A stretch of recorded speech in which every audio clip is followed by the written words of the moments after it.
Then, well, let's look at one of ours. And I know you've worked with us, and so let's go for a classic Glengoyne 21 sherry casks. First fill European oak. So we're talking, a lot more of those sort of from the oak, the tannic, dry sort of raisins and dark chocolate would be a sort of overriding note. But I mean, I'm intrigued to you've created something for this whiskey, so I'm intrigued how you came about that. For those watching on YouTube, I'll just put the 21 up there to give you an idea of the richness of that whiskey. Iain, take it away.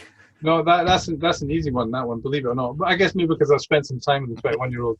But once had that bottle inside a giant egg, if you remember, as well. Yes. Yeah. Yes. So it just, I mentioned earlier that there's certain notes in the Glengoyne that work really well with the Sao Tome cocoa. That one, perhaps best of all,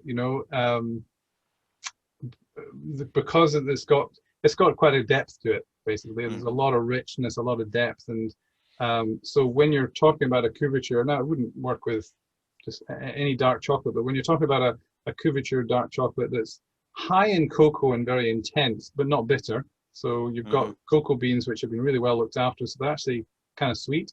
We also paired that with the raspberry and black pepper one I mentioned briefly earlier, because as soon as you replace the cream with fruit, so this is not flavored with raspberry, this is actually crushed raspberries with a wee bit of infusion of black pepper. You're obviously talking a lot more about the fruitiness, and you're bringing out the peppery notes. It's not so subtle anymore. It's a bit more subtle with the dark velvet, but the raspberry and black pepper is really interesting with that expression as well. It's wonderful. And can I ask both of you, for those listening or watching, chocolate first then whiskey, or whiskey first then chocolate? Oh, no. Now, go on, Gordon, you first. Well, I would say, and you probably completely disagree with me, but I would say how I would do it is I would take a little bit of whiskey first because of the alcohol, get your mouth used to the alcohol, assuming you've not had 10 whiskeys before that, if you know what I mean. So that's what I would do. And then what I would probably tend to do would be to take a little bit of the chocolate in your mouth and then potentially a little bit of whiskey after that. But Iain, you may completely disagree with that. No, I don't think there's a wrong way.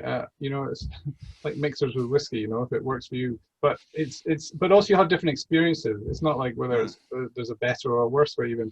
I tend to find, because I do a lot with my nose, so I tend to nose the whiskey, taste the chocolate because it's not as strong yet, and then because you go back and forth. It's not like it's not just really linear, but then I taste the chocolate, and then once I've actually swallowed the chocolate, so once the chocolate is in theory gone from the palate, but actually it's still in the background, obviously, then come back and nose the whiskey before I've even you even drink it. So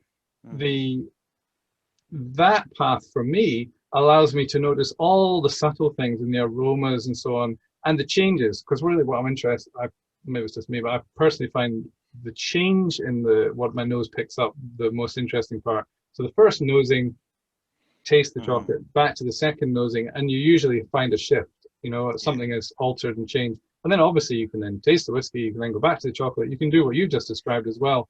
But I like to catch those subtle notes first. There's definitely one way not to do it, which is to hoof the whole chocolate in a one and all the whiskey in a one. That's not the way to do it. No, that's called a hot chocolate, that one.